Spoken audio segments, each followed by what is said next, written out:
Today we're going to be talking about DMD's new TV campaign, the Stop for Everyone campaign. We're going to do some follow-up on the launch that happened earlier this week, and then we are also going to be discussing some citywide crash data and the decreases that we've seen.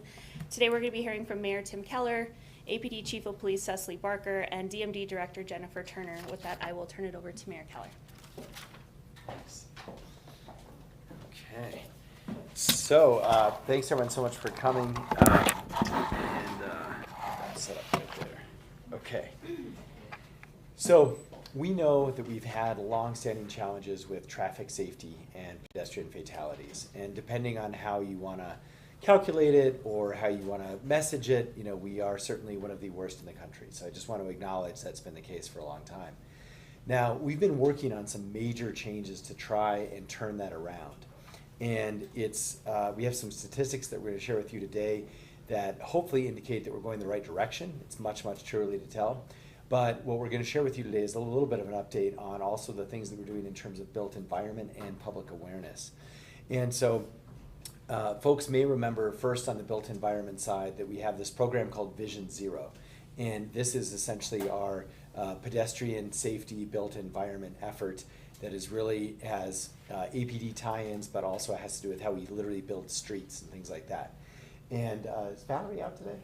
Yes. Jennifer's filling in, who's our director of DMD. And so what does that actually mean for a street? So how do you make a street safer so that people literally are not hit by a car? Well, number one, we've added, depending on the area, these hawk lights, which it's an acronym, but it's basically the lights that make it clear that you have to stop at a given crosswalk. We've added 6 of those in the last year alone, and we're looking at 6 more this year. These are sort of the safest version of crosswalks. And we also have tried to design our streets differently. So we're actually condensing the amount of space that you have to walk across traffic. So for example, on Central, we now have a bat lane, which is for buses and bicycles. But it also creates essentially a buffer, so when you're walking across traffic now, you only have 2 lanes instead of 3.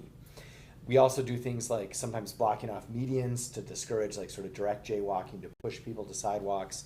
And of course, we do speed cameras, which I know were added this year. Jennifer can give you the count, but we continue to commit to this program because we know wherever there's a speed camera, that speeding is reduced on average by about 13 miles an hour. And so we're doubling the number of speed cameras. So this is happening all over the city in different ways. And we also know that one of the things that we're trying to do is work on folks, our own attitude towards reckless driving. And when we say reckless, we know that in Albuquerque, that doesn't mean like we think of a teenager, you know, swerving or something like that. Reckless driving is looking at your cell phone, like that's what it is. Or it's consistently going over 10 miles over the speed limit. And we know that that is actually like a societal challenge that we have personally. And I know I catch myself a lot. I mean, I'm just like everyone else. And I'm like, oh my goodness, you know, I can't believe on Tingley I was going that fast. Like, so these kinds of things too, we have to remind the public that at the end of the day, they also cost lives. And so when we think of the different folks who have lost their life, I remember outside of Cleveland Middle School in a school zone when a child was killed. Of course, more recently, one of our interns killed riding her bike across the street. These were all in general by people who weren't doing anything in their minds they thought was terribly wrong, right? They were just distracted driving type situations. Or there was ambiguity about the law. So we are doing a big public awareness campaign that is going to start hitting the airwaves in the next few weeks. And so that, of course, is something we'll walk through, but it's Stop for Everyone campaign. And it has to do that the laws that we've changed at the state and at the city basically say that you have to stop for everyone. That's the law. There is no ambiguity anymore. If you see someone, you have to stop. Not slow down, you have to stop. And so we'll be seeing more about that on TV commercials, radio ads, and so forth. So I'll just close my opening remarks by highlighting that now I do have that number, by the way. We have 29 speed cameras operating, and we have 13 more to come. So we know too that the statistics are starting to change. So we're going to walk through this, but so far we have seen a roughly 50% decrease in particular our fatal crashes. And so that is an amazing thing actually for our city. We just need it to hold for many years going forward. But this is the biggest difference we've ever seen in Albuquerque other than COVID. Well, at least in the most recent 9 years. So with that, I'm going to hand it over to, I think our Chief of Police is up next, Cecily Barker. Good morning, everybody. Mayor went over an overview of what we're doing as a city, but I'm going to go over just what our police department has been doing. And I just want to thank Mayor and DMD for their hard work and the efforts towards traffic safety as well. And before I start, I also want to thank, we have Commander Aragon and Sergeant Burton who are here and the hard work that they do in our traffic division. As you all know, traffic safety is really important to our police department, and we continue to conduct data-driven, proactive, tactical plans throughout the city. We use this crash data to focus on the locations and intersections where we're seeing the most crashes, and then we properly put our resources in those areas. We have increased coordination across our bureaus as well. So field services, which is going to be your uniform patrol, works really closely with our traffic division in these tactical plans, and we enforce our enforcement efforts at high-risk corridors to include Central. We have seen really good progress, as the mayor noted. However, we know that there is more work to do. Our fatal crashes, as stated here, are down 54% compared to this time last year. And I'm going to go over the next slide with you all in reference to traffic crashes. And so we have seen a decrease at Central and San Mateo, as you can see here, 37.5%. Central and Wyoming is down 53.3%. Central and Eubank down 35%. Louisiana and Indian School is down 69.2%, and Central and 98th is down 31.8%. And really, again, I want to focus and commend the officers for the hard work that they're doing in those corridors. This progress is not happening by chance. It's the direct work of the officers, like I stated. But we do know as we move into the warmer months that we're going to see more traffic, and so we have to continue those efforts. And we really want to focus on making sure that we're protecting pedestrians and cyclists as well. This is why the enforcement and public awareness is important, our partnership with DMD in these programs. And this summer we are asking the public to slow down. You know, Mayor stated it's really easy to get distracted when you're driving. You might not recognize how fast you're going, but we're asking you to take that time and remember, especially in the mornings, you know, driving through your neighborhood, you're thinking about having to get to work and what your day looks like, but really taking the time to pay attention to your surroundings. And then we'll open to questions, and I'm going to turn the time over to Jennifer.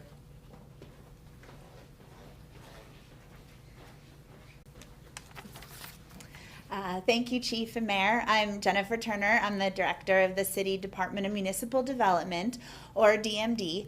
In DMD, it is our job and our mandate to design, construct, and maintain safer streets for everyone. And we follow what's called a safe systems approach, which means we look at engineering safer streets, we enforce safer streets, and we try to educate folks about a culture of safety on our streets. And so starting off with engineering, Chief told you all about some of the our most dangerous corridors and the reductions that we've been seeing in injuries and deaths on those corridors. Well, every single one of those corridors has been, for us, a mandate to make critical safety improvements. So starting off on East Central, as you drive down East Central between Louisiana and Eubank, you will see almost 200 new pedestrian solar lights to brighten the corridor. As Mayor mentioned, you'll also see a road diet and what we call business access transit lanes, which leave the outside lanes for buses and cars making right-hand turns, which means that reduces the potential for conflicts between our vulnerable road users on the side of the road and the cars driving down the center. We've also reduced the speed limit on East Central. We're also adding more hawk signals and mid-block crossings, as Mayor said. In traffic, we use a lot of acronyms, and HAWK signal is one of those. That's high intensity activated crosswalk. But what I describe it as is you see the 3 beacons. So if you see a signal with 3 beacons and any of those beacons are activated, stop. And so we're adding 2 of those at transit stops at Central and Britt and Central and Dorothy, and those are going in as I speak. And so all of those things on East Central, including new fencing in the medians to direct vulnerable road users on the safest place to cross, are all making a measurable difference in safety on Central. We've also added, improved our traffic signal technology in Uptown, including adding a hawk signal for vulnerable road users to cross safer. And we've also added no right-hand turns at Indian School in Louisiana, which also has the benefit of protecting our vulnerable road users. Turning to our automated speed enforcement program, I have late breaking news, Mayor. We had 29 speed cameras and we just now added a 30th. Yes, at Manal and Vassar. And so this is our 30th camera, and we are seeing, and I encourage everyone, we can provide the data online, but we're seeing measurable drops in speeding on those corridors. And just a reminder, we put those cameras in our most dangerous corridors, and so every reduction in speed means we are saving lives. And as Mayor said, I know folks think they're in a rush, but slow down. It really saves lives. So turning to enforcement, you heard about all of APD's efforts, and we're excited to partner with them on identifying the most dangerous corridors and targeting enforcement there. And then lastly, turning to education, our Stop for Everyone campaign, which follows a once in 50 years update that we did to our traffic code to remind and require drivers to stop for all vulnerable road users. We worked with council and advocates and legislators and in November to pass this 50-year update that really turns our focus from speeding cars to protecting all road users, especially the most vulnerable. So as part of those traffic code changes, we've launched Stop for Everyone, and I will turn everyone to one of our logos, which reminds us all, everyone deserves to cross the street safely. You will see this around the city. We have ads that will be running on TV and through social media. We also have this. Again, late breaking news at the airport for all folks. When you come or leave Albuquerque, you will be reminded to stop for everyone. We have billboards around the city, including on Lomas, which is one of our dangerous corridors. We remind everyone to stop for everyone there. So we're really excited about the launch of this campaign. And so I just wanted to also direct folks to our campaign website, which is www.cabq.gov/stop, which has some of our videos, some reminders, and also a map of all of the improvements that we're making around the city to make things safer for all road users, including those hawk signals that Mayor mentioned. So with this combination of engineering, enforcement, and education, we're seeing our traffic fatalities and injuries go in the right direction, which is down, and I expect in the months to come we'll see a lot more. Thank you. Before I open it up for questions, I'd just like to reiterate that this data is based in the city limits and it is year to date, so it's the first quarter. If anyone was wondering what the comparison was there, it's just this quarter compared to last year at the same time. And then Dan, I do believe your TV ads launched on Monday, is that correct? So the Stop for Everyone campaign, the TV ads started running this past Monday. So we'll go ahead and open it up for questions if you can state where you're from and who your question is for, and then they can come up. Any questions? GOV, how many pedestrian deaths have we seen so far this year? Sergeant Burton, this year? 5? There's been 5. And then going back to the median safety ordinance, how often are officers enforcing that, and is there a specific number of citations that we've given out to? We do have that number, and I will get that to Francesca to get back to you, but we are every day actively out and enforcing that ordinance. Barbara Ramirez from Univision News. I'd like to know about the accessibility of the Stop for Everyone campaign. Will there be ads in Spanish or other languages? Take that one, Jennifer. Come Yes. up to the podium. That is a great question, and I'm so proud Jennifer, to... come up here. Oh, sorry, Just sit sorry, that way, sorry. Nancy. No, I'm you're fine. No, you're sorry. fine. You're fine. Okay. Thank you for that very important question. And yes, we have actually worked to translate and produce our videos and our campaign in Spanish, and we're just doing the final proofreading on it now. But you will be seeing the billboards around the city in Spanish, and you'll be seeing videos in Spanish on social media and on TV. So yes, we recognize that in our city, we want both Spanish speakers and English speakers to understand the importance of the campaign. So yes. Matt Rise in the Journal. Are the bat lanes on Central completed yet? Like the full length you guys were going to do them on? Yes, the bat lanes on Central are actually complete, and the remaining piece of the of our improvements there are those companion hawk signals, which are being constructed right now and will be complete within the next month.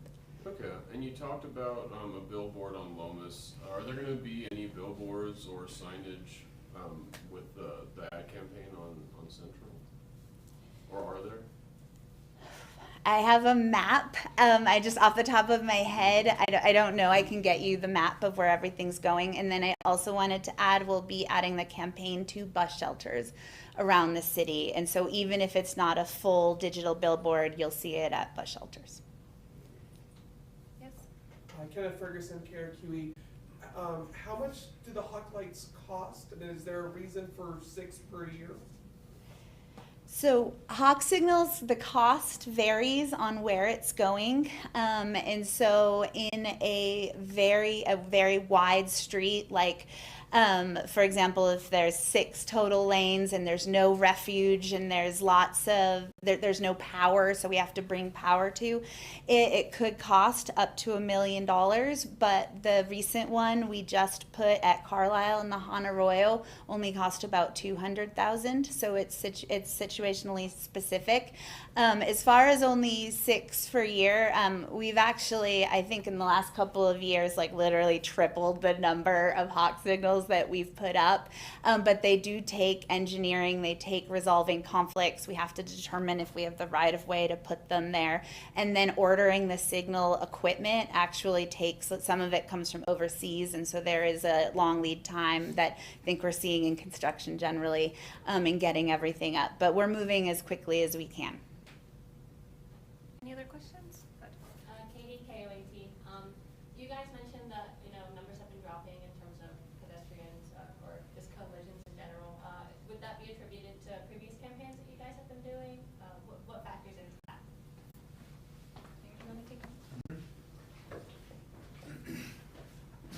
Well, I think the first thing I'll say is that we just want to make sure that this continues. So this is like the first sort of crack in the clouds that maybe we're actually making a difference in this and we're shining light on this problem. So it really is, we know from studies, it is all the things layered together. So it's an attitude from drivers. That's why the public awareness is important. But it is also the mechanics of the road, and so how many streets we have to cross, what we're doing on crosswalks, and it's also just a general notion of accountability. And that's why the speed cameras are so important. People are starting to get the idea that, okay, like there's folks watching in general, and we do think that has a ripple effect with broader crime fighting as well. And so it's really all of the things together. We know because we tried to do these things in one-off ways before, and we didn't see an impact. It wasn't until we had 4 different solutions on Central that now we're seeing results. How many departments has it taken for all of this to come together, would you say? It is one of the great things about the Vision Zero work is it's cross-departmental, but it's certainly our streets division, and then you have the police department, and then with respect to the technology, there's an element with our Department of Information and Technology. So it's really a 3-department effort each and every day. Thank you. Thanks. Anything else? Alrighty, thank you everybody for coming.